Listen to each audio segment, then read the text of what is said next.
நான் சொல்லுவேன், நீங்கள் திருப்பி சொல்லுகிறீர்கள். தமிழ் எங்கள் அதிகாரம்.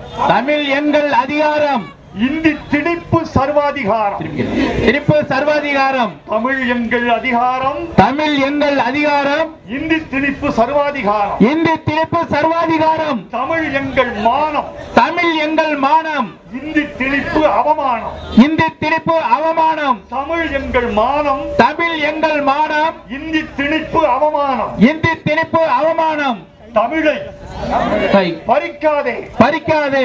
இந்தியை திணிக்காதே. திணிக்காதே. தமிழை பறிக்காதே. தமிழை பறிக்காதே. இந்தியை திணிக்காதே. இந்தியை திணிக்காதே.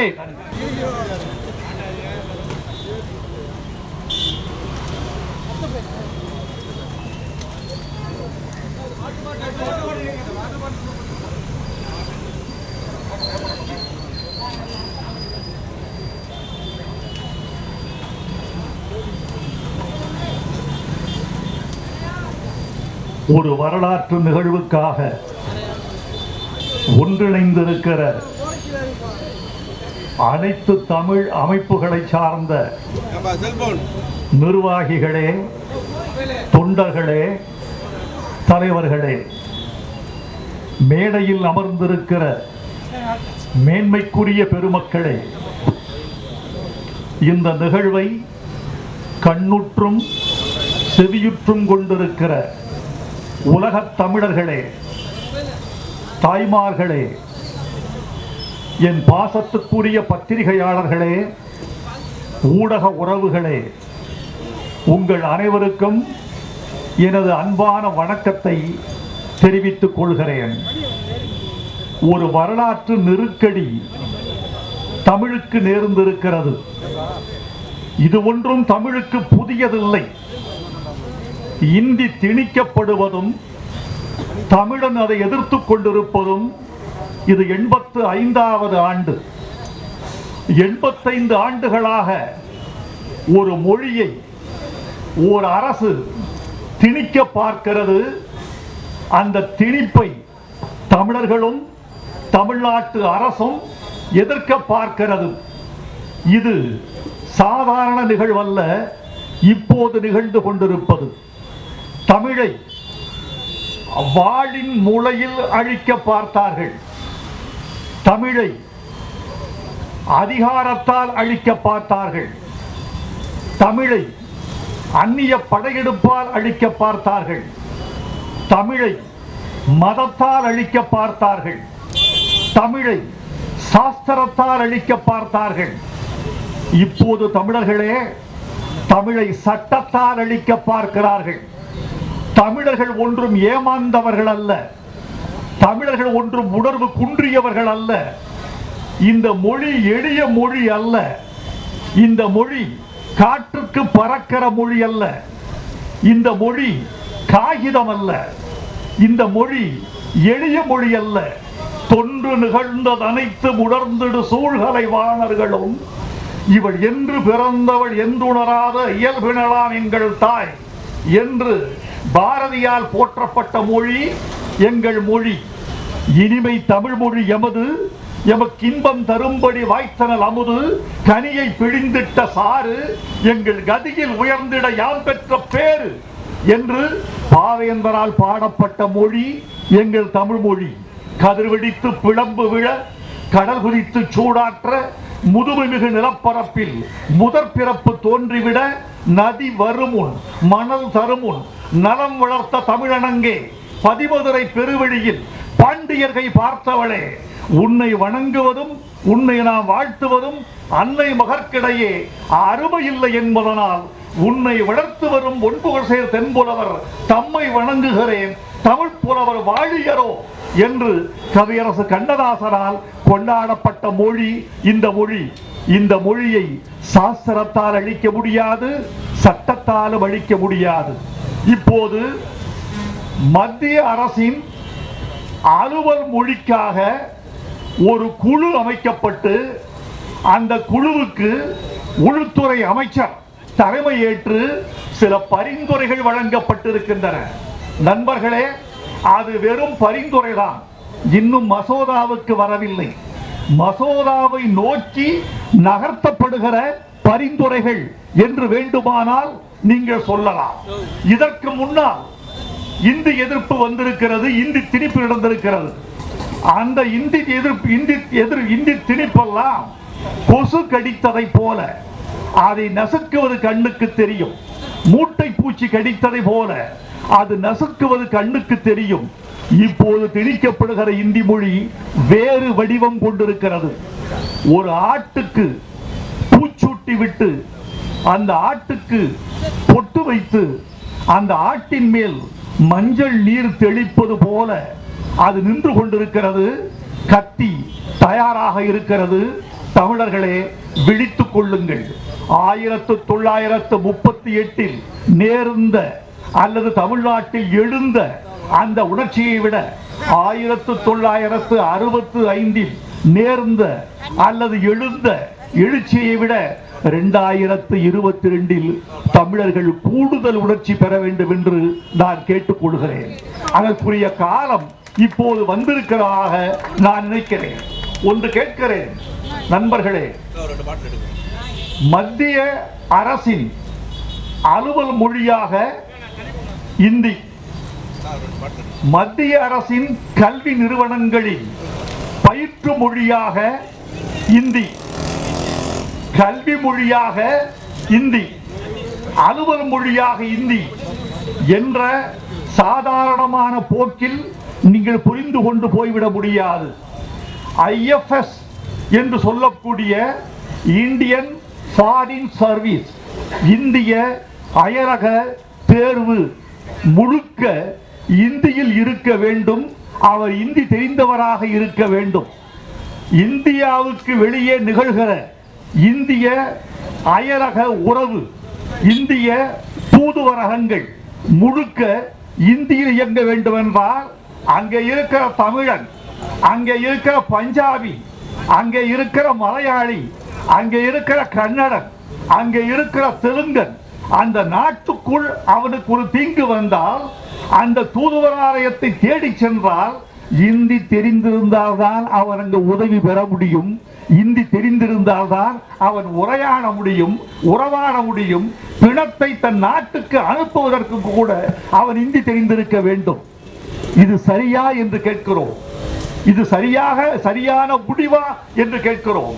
சரி, மத்திய அரசின் அலுவல் மொழி இந்தி. இந்தி தெரியாதவன் மத்திய அரசின் பணிகளில் இனி இடம்பெற முடியாது என்ற ஒரு நிலைமையை மெல்ல மெல்ல திணிக்க பார்க்கிறார்கள். இன்றைக்கு தமிழை தாய்மொழியாக கொண்டவர்கள் மத்திய அரசு பணியில் இருக்கிறார்கள். ஆங்கிலம் அறிந்தவர்கள் தமிழை ஒரு கண்ணாகவும் ஆங்கிலத்தை மறுகண்ணாகவும் நான் எப்படி புரிந்து கொண்டிருக்கிறேன் தெரியுமா? தாய்மொழியாகி எங்கள் தமிழை வாழ்வுக்கானது என்று நினைக்கிறோம். ஆங்கிலத்தை எப்படி நினைக்கிறோம் தெரியுமா? வசதிக்கானது என்று நினைக்கிறோம். வாழ்வுக்கான மொழி தாய்மொழி, வசதிக்கான மொழி ஆங்கில மொழி. நாங்கள் வாழ்வோடும் இருப்போம், வசதியோடும் இருப்போம். தமிழையும் ஆங்கிலத்தையும் படித்தால், இந்தியை படித்தால் ஊமையர்களாக, வாய் பேச முடியாதவர்களாக, நிராதரவானவர்களாக, அடிமைகளாக, மூன்றாம் தர குடிமக்களாக இருப்பதற்கு இது வழி செய்கிறது. இதை நீங்கள் மறந்துவிடக் கூடாது. சரி, பயிற்று மொழி இந்தி என்று வந்துவிட்டால் மெல்ல மெல்ல ஆங்கிலத்தை நீங்கள் அகற்ற பார்க்கிறீர்கள். ஆங்கிலத்தை அகற்றுவது ஒன்றும் அவ்வளவு எளிதல்ல. ஆங்கிலத்தோடு இந்த தேசம் பயின்று வந்திருக்கிறது. ஆங்கிலம் எங்களுக்கு ஒன்றும் அந்நிய தேசத்து மொழிதானே தவிர அறியாத மொழி அல்ல. அந்நிய தேசத்து மொழி ஆங்கிலம், அறியாத மொழி அல்ல, அறிந்த மொழி. உள்நாட்டு மொழிதான் இந்தி, அறியாத மொழி, அந்நிய மொழி, எங்களுக்கு அணுக முடியாத மொழி. ஆகவே தோழர்களே, நான் உங்களுக்கு சொல்லிக் கொள்வதெல்லாம் இந்த பரிந்துரைகள் நமக்கு வெற்றுரைகளாக தோன்றுகின்றன. இந்த பரிந்துரைகளை நாம் புறந்தள்ள வேண்டியது நமது கடமையாக இருக்கிறது என்று நினைக்கிறேன். சிலர் நினைக்கலாம், இது இந்திதானே, ஒரு மொழிதானே, இந்திய மொழிதானே, இதை கற்றுக்கொள்வதில் என்ன தடை என்று பல பேர் கேட்கலாம். நான் அவர்களை பார்த்து கேட்கிறேன், இந்தியை மெல்ல நுழைய விட்டால் என்ன ஆகும் தெரியுமா? ஒரு மூட்டை நிறைய முந்திரி பருப்பு இருக்கிறது. அந்த முந்திரி பருப்பை மூட்டை கட்டி வைத்திருக்கிறோம். அந்த முந்திரி பருப்பில் ஒரு 10 வண்டுகள் உள்ளே விழுந்து விட்டன.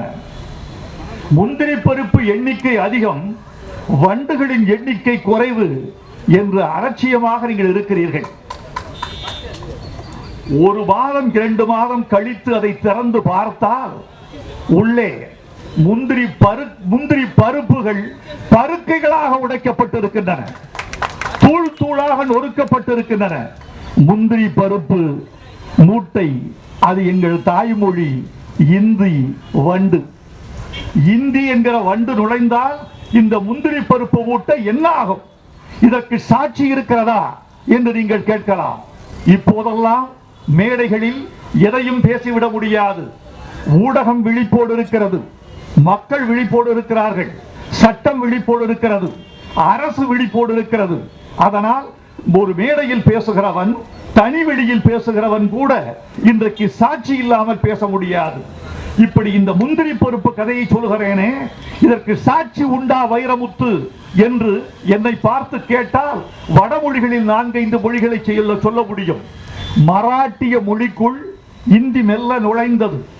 இந்தி வேறு, மராட்டிய மொழி வேறு என்று ஆகாதபடி இரண்டும் உறவாடின. இப்போது பார்த்தால் மராட்டியம் தன் முகத்தையும் கலாச்சாரத்தையும் இழந்திருக்கிறது. அவருடைய தனித்தன்மை மெல்ல மெல்ல தேய்ந்து கொண்டிருக்கிறது. இது தேய்ந்து கொண்டு இருக்கிறது என்று சொல்லுகிறேன். தேய்ந்தே போய்விட்டதற்கு சில சாட்சிகள் உண்டு. போஜ்புரி, மகதி, மைத்திலி, அவாதி, சாத்ரி, இந்த மொழிகளெல்லாம் வட இந்திய மொழிகள். இந்தி மொழி நம்ம என்ன செய்துவிட போகிறது என்று அந்த மொழியை தங்களுக்குள் அனுமதித்த மொழிகள். காலப்போக்கில் என்ன ஆயின? மூல மொழி சிதைந்து திரிந்து அழிந்து கழிகிறது. அந்த இடத்தில் இந்தி வந்து உட்காருகிறது. இதுதான் நடக்கிறது. தமிழுக்கும் இப்படி நேர்ந்துவிடும் என்று பல பேர் கனவு காண்கிறார்கள். தமிழ் தீ, அதில் ஈ மொய்க்காது. தமிழ் ஒரு கருங்கல் சிற்பம், அதில் கரையான் அரிக்காது. இதை உணர்ந்து கொள்ள வேண்டும்.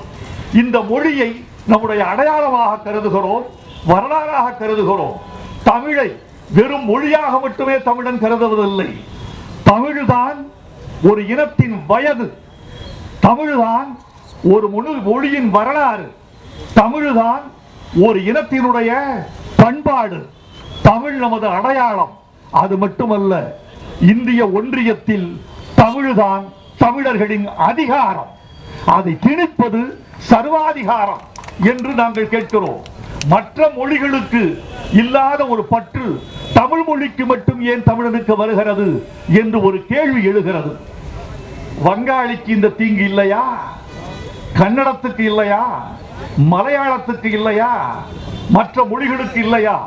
தமிழனுக்கு மட்டும்தான் இவ்வளவு தீங்கு என்று தவிக்கிறார்களே, தமிழர்கள் மட்டும்தான் தீக்குளிக்கிறார்களே, தமிழர்கள் மட்டும்தான் தமிழ் என்றால் துடிக்கிறார்களே, வேறு தேசிய இனங்களுக்கு இல்லாத ஒரு வலி, வேறு தேசிய இனங்களுக்கு இல்லாத ஒரு பெரிய பற்று, பிடிமானம், வெறி ஏன் தமிழனுக்கு மட்டும் இருக்கிறது என்று கேட்கலாம். அதற்கு நான் ஒரு சான்று கொண்டு வந்திருக்கிறேன் தோழர்களே. இந்தியாவில் தமிழன் ஏன் தமிழுக்கு தீங்கு வந்தால் அஞ்சுகிறான் தெரியுமா? இந்த இந்திய துணைக்கண்டத்தில் இருந்த எல்லா தேசிய இனங்களிலும் அதிகமாக நிலத்தை இழந்தவன் தமிழன் தான். இந்த தமிழ் மொழி என்பது அறிஞர் பெருந்தகை அம்பேத்கர் அவர்களின் கூற்றுப்படி திராவிடம் என்பது சிந்துவெளி வரைக்கும் பரவி இருந்தது. சிந்துவெளி வரைக்கும் பரவி இருந்த ஒரு மொழி திராவிட மொழி என்று அம்பேத்கர் குறிக்கிறார். அம்பேத்கரை நீங்கள் சாதாரணமாக புறந்தள்ளிவிட முடியாது. இந்த உலக அறிவை தன் உள்ளங்கைக்குள் வைத்து உருட்டிய பெருமகன். அவரை நீங்கள் சாதாரணமாக புறந்தள்ள முடியாது. இந்தியா முழுமைக்கும் திராவிட நாகரிகம் பறந்திருந்தது. இந்தியா முழுவதிலும் ஒரே மொழி பேசப்பட்டது. அந்த மொழிக்கு தமிழ் என்று பெயர், திராவிடம் என்றும் பெயர். திராவிடமும் ஒன்றுதான், தமிழும் ஒன்றுதான். இந்தியா முழுக்க பேசப்பட்ட மொழி சூழ்ச்சிகளின் காரணமாக தென்னாட்டுக்கு திருப்பி அனுப்பப்பட்டது, சுருக்கப்பட்டது. பிறகு திராவிட வெளியில் மட்டும் தமிழ் மொழி பேசப்பட்டது. சமஸ்கிருதம் அந்தந்த பிரதேசத்தில் தனித்தனி விகிதாச்சாரத்தில் கலந்து கலந்து தமிழை உடைத்தது. அது கன்னடமும் களி தெலுங்கும் கவின் மலையாளம் துளுவும் உன் உதரத்தை உதித்தெழுந்து ஒன்று பல ஆயிடினும் என்று மனோன்மணியம் சுந்தரம் பிள்ளை பட்டியல் வாசிக்கிறாரே, அது நிகழ்ந்தது. அங்கங்கே சமஸ்கிருதம் நுழைந்து தமிழை சிதைத்தது, வேறு மொழியாக பிறந்தது. இந்தி என்ன மொழி தெரியுமா? முகலாய மொழியில் சமஸ்கிருதம் கலந்து பிறந்ததுதான் இந்தி மொழி. அதற்கு வரலாறு குறைவு, இலக்கியம் குறைவு. நேற்று பிறந்த மொழி இந்தி. 5000 ஆண்டுகளாக எழுத்து வடிவம் கொண்ட தமிழை எப்படி நீங்கள் புறந்தள்ள முடியும்? நான் கேட்கிறேன். எனவே தமிழர் இவ்வளவு இழந்திருக்கிறான். இந்த இழந்ததனால் அவன் இப்போது 1,30,60 சதுர கிலோமீட்டர் அளவில் சுருங்கி இருக்கிறார். இந்தியா முழுமையும் தனது நிலப்பரப்பாக கொண்டிருந்த தமிழ் மொழி இன்றைக்கு தமிழ்நாடு என்ற எல்லைக்குள், அதாவது 1,30,60 சதுர கிலோமீட்டர் அளவில் சுருங்கிவிட்டது. இவ்வளவு இழப்புக்கு பிறகும் தமிழனும் வாழ்வதே அவனுடைய துடிப்பினாலும் மானத்தினாலும் தான். அந்த மானத்தை, அந்த துடிப்பை, அந்த உணர்வை நாங்கள் இழந்துவிட முடியாது என்று நான் உறுதியாக நம்புகிறேன் தோழர்களே. இந்த மொழிக்காக அண்ணாவும் கலைஞரும் இன்றைக்கு தளபதியும் கட்டி காத்துக் கொண்டிருக்கிற இருமொழி கொள்கைதான் எங்களுடைய ஒரே மொழி கொள்கை என்பதை இந்த கண்டன ஆர்ப்பாட்டத்தின் வழியாக உலகுக்கு தமிழ் கூட்ட உணர்த்துகிறது. இந்த தமிழ் கூட்டத்தில் முன்னாள் துணைவேந்தர், கவிஞர்கள், படைப்பாளிகள், எழுத்தாளர்கள், தமிழ் ஆய்வாளர்கள், தமிழில் டாக்டர் பட்டங்கள் பெற்ற பெருமக்கள், ஆய்வு செய்தவர்கள், ஏன் கடைசியில் தமிழை தவிர வேறொன்றும் அறியாத எங்கள் தாய்மார்கள், ஊடகத்தார், பத்திரிகை துறையார் எல்லாரும் வந்திருக்கிறார்கள். ஆளுக்கு ஒரு பிரதிநிதியாக வந்திருக்கிறார்கள். இது இந்த கூட்டம் என்பது தமிழர்களினுடைய நாற்றங்கால் என்று புரிந்து கொள்ளுங்கள்.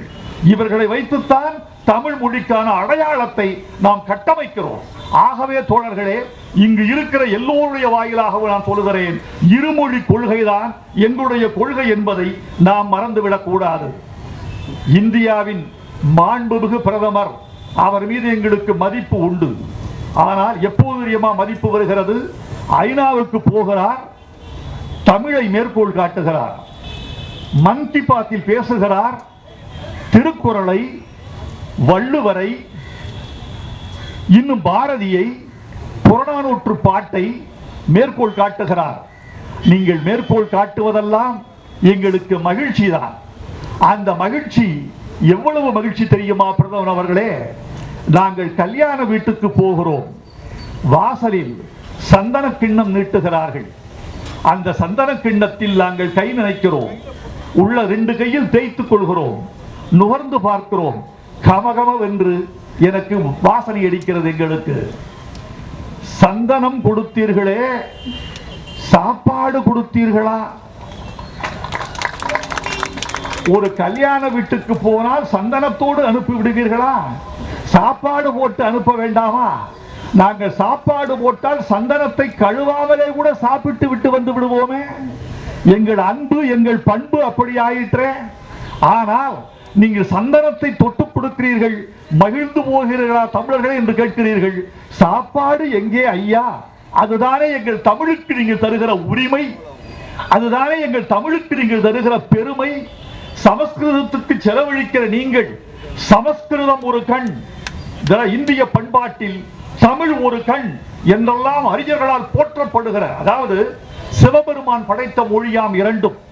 சிவபெருமான் உடுக்கை எடுத்தானாம், ஒரு பக்கம் தட்டினான், தமிழ் பிறந்தது. மறுபக்கம் தட்டினான், சமஸ்கிருதம் பிறந்தது என்று ஆன்மீகவாதிகள் தமிழுக்கு ஒரு அழகான புனைவு வைத்திருக்கிறார்கள். அது எங்களுக்கு மகிழ்ச்சி தான். கடவுள் படைக்கும் போதே தமிழை முதலில், சமஸ்கிருதத்தை அடுத்து படைத்து விட்டான் என்பது எங்களுக்கு மகிழ்ச்சி தான். இரண்டும் ஒரே உடுக்கையின் ஒலியில் பிறந்த மொழிகள் என்றால் சமஸ்கிருதத்துக்கு ஏன் அவ்வளவு செலவு, தமிழுக்கு ஏன் இத்தினூண்டு செலவு? இதை கேட்க மாட்டார்களா தமிழர்கள்? ஆகவே இதையெல்லாம் நீங்கள் மனதுக்குள் கொண்டு வர வேண்டும். சொல்லில் என்ன இருக்கிறது, மொழியில் என்ன இருக்கிறது என்று பல பேர் கேட்பார்கள். சொல்லில் இல்லையா? நாங்கள் அவ்வளவு சீக்கிரம் இழந்து விட வேண்டுமா? திருவானைக்கா என்று எங்களுக்கு ஊர் இருந்தது. அது எத்தனை நூற்றாண்டுகள் வரலாறு கொண்ட ஊர் என்று அறிஞர்கள் பலருக்கு தெரியும். இவர்கள் வந்தார்கள், திருவானைக்கா என்ற பெயரை ஜம்புகேஸ்வரம் என்று மாற்றினார்கள். வேதாரண்யம் என்ற பெயரை திருமறைக்காடு என்ற பெயரை வேதாரண்யம் என்று மாற்றினார்கள். வேதாரண்யம் என்றால் நேற்று வந்த ஊர் என்று பொருளாகிவிடும். வேதம் வந்த பிறகு, தமிழ்நாட்டுக்குள் நுழைந்த பிறகு வந்த பொருள். எங்களுக்கு திருமறைக்காடு என்று சொன்னால் அந்த ஊரின் வயது தெரிகிறது, வரலாறு தெரிகிறது, பண்பாடு தெரிகிறது, மொழி தெரிகிறது, அந்த பூர்வீகம் தெரிகிறது. 450 கோடி ஆண்டுகளில் அந்த ஊருக்கு அந்த வயது இருக்கிறது. அந்த வயதை மாற்றுகிறீர்கள். முருகு என்ற சொல்லுக்கு அழகு என்று பொருள். அன்பிகுதி பெற்று முருகன் ஆயிற்று. முருகன் என்றால் அழகன் என்று பொருள். அந்த முருகனை நீங்கள் ஏன் சுப்பிரமணியன் என்று மாற்றினீர்கள்? சுப்பிரமணியன் என்றால் நேற்று வந்த கடவுள் என்று ஆகிவிடும். முருகன் என்றால் குன்று என்று பிறந்ததோ, அந்த குன்றில் தமிழன் என்று பிறந்தானோ அன்று முதல் அந்த முருகனுக்கு வரலாறு வந்து விடுகிறது. அந்த முருகன் செய்த தொழில் வருகிறது. வேட்டையாடல் எங்கள் மரபு. வேட்டையாடல், மீன் பிடித்தல், விவசாயம் செய்தல் என்ற மூன்றில்தான் தமிழன் தன் ஆதி உணவை ஆரம்பித்தான். அந்த ஆதி உணவுக்கு சொந்தக்காரன் முருகன். கையில் வேல் ஏன் வைத்திருக்கிறான் என்றால் வேட்டையாடுவதற்கு ஏற்ற ஆயுதம் வேல் தான். அது கொண்டு அவன் யானையை எறிய முடியும், புலியை எய்ய முடியும். அது கொண்டு அவன் எந்த மிருகத்தையும் வேட்டையாடி உண்ண முடியும். காண முயலெய்த அம்பினில் யானை பிழைத்த வேல் ஏந்தல் இனிது என்றார் எங்கள் வள்ளுவன். யானையை எறிவதற்கு வேல்தான் ஆயுதம். அந்த ஆயுதத்தை முருகன் தாங்கி இருக்கிறான் என்ற வரலாறு, பண்பாடு, தொன்மம், புனைவு எல்லாம் வருகிறது. அந்த பெயர் மாறுகிற பொழுது வரலாறே மாறி போகிறது. அதனால் பெயரில் என்ன இருக்கிறது என்று கேட்பவர்களை பெயரில் தான் எல்லாம் இருக்கிறது என்று சொல்லுங்கள். ராமசாமி என்பவரின் பெயரில் ஒரு பட்டா இருக்கிறது. அந்த பட்டாவை ஒருவன் ராமசுவாமி என்று மாற்றிக்கொண்டால் பட்டா செல்லுமா? இதுதான் தமிழ்நாட்டு கலாச்சாரத்தின் வரலாறு. இந்த வரலாற்றை நீங்கள் புரிந்து கொள்ள வேண்டும் தோழர்களே. நான் நிறைவாக சில கருத்துக்கள் சொல்ல வேண்டும் என்று ஆசைப்படுகிறேன். அறிஞர் பெருமக்கள் உரையாற்றவிருக்கிறார்கள். இந்த உரைகள் தொலைக்காட்சி தோழர்களுக்கு என் வணக்கத்தை தெரிவித்துக் கொள்கிறேன். நாங்கள் இங்கிருக்கிற இந்த தமிழர்கள் வீரியமிக்க தமிழர்கள், காரியமாற்றவல்ல தமிழர்கள். எண்ணிக்கை குறைவாக கூட இங்கு இருக்கலாம். ஆனால் இந்த ஒரு 500 பேருக்கு முன்னால் நாங்கள் பேசுகிற இந்த சொல்லை 5 கோடி மக்களுக்கு கொண்டு சேர்க்கிறவர்கள் நீங்கள். அந்த 5 கோடி தமிழர்களுக்கு நான் சொல்லிக் கொள்வது ஒரு செய்திதான். உங்கள் பிள்ளைகளை தமிழ் படிக்க வையுங்கள், தமிழில் பெயர் வையுங்கள், தமிழில் உரையாட விடுங்கள், தமிழில் எழுத சொல்லிக் கொடுங்கள். தமிழ் என்பது ஒலி. ஒலி அவர்கள் காதில் விழட்டும். அந்த ஒலியை கொண்டுதான் மொழி பிறந்தது. எழுத்து வடிவத்திற்கு முன்பே ஒலி வடிவம் பிறந்து விட்டது. எழுத்து இல்லாமல் வெறும் பேச்சு வழக்கில் மட்டும் இந்த உலகில் ஆயிரக்கணக்கான மொழிகள் இருக்கின்றன. அப்படியானால் எழுத்து இல்லாமலே ஒரு மொழி இருக்க வேண்டும் என்றால் அது ஒலியில் இருக்கிறது, ஒலி வடிவத்தில் இருக்கிறது. எனவே ஒலிதான் மொழி. தமிழ் ஒலி காதுகளில் கேட்கட்டும். உங்கள் உரையாடலில் தமிழ் இருக்கட்டும். ஊடகங்களில் நல்ல தமிழ் வரட்டும். அவர்களை எல்லாம் நான் விரும்பி வேண்டி கேட்டுக் கொள்கிறேன். நிறைவாக ஒரு செய்தி சொல்ல வேண்டும் என்று ஆசைப்படுகிறேன். இந்தி, எங்களுக்கு இந்தி மீது எந்த வெறுப்பும் இல்லை தோழர்களே. இந்தியாவில் அதுவும் ஒரு மொழி.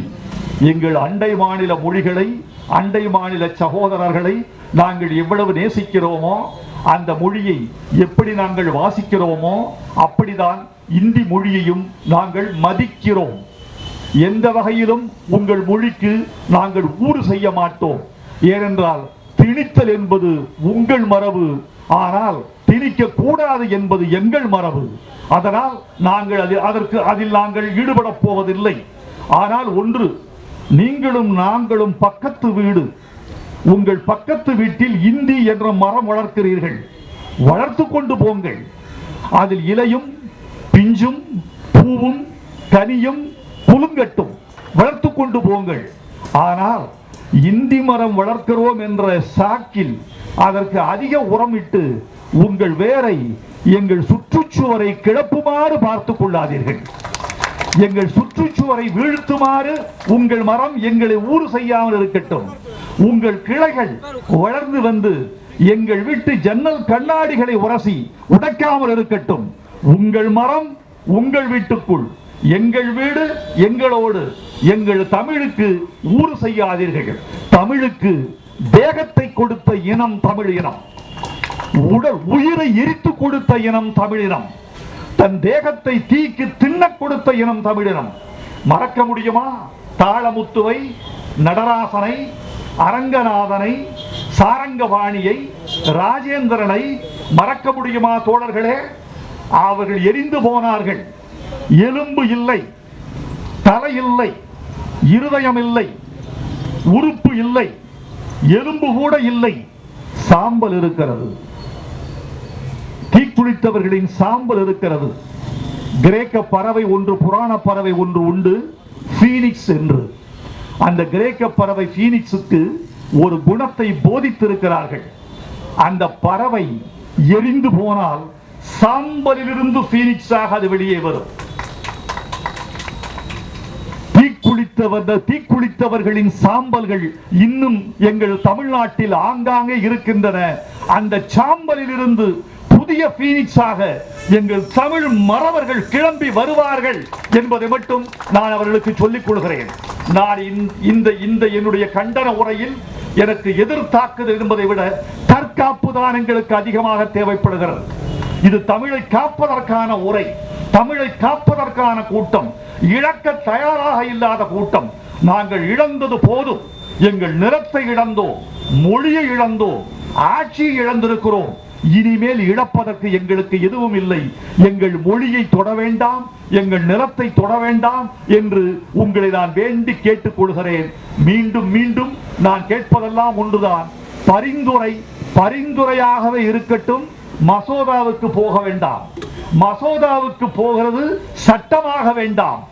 எங்கள் தமிழர்களை கேட்டுவிட்டு, இந்தி பேசாத மாநிலங்களின் கருத்துக்களை கேட்டுவிட்டு நீங்கள் சட்டம் செய்யுங்கள்.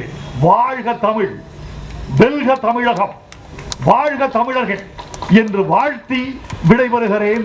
தமிழ் வாழ்க, தமிழர்கள் வெல்க. இது மட்டும்தான் எங்கள் தாரக மந்திரம். நன்றி, வணக்கம், வாழ்க.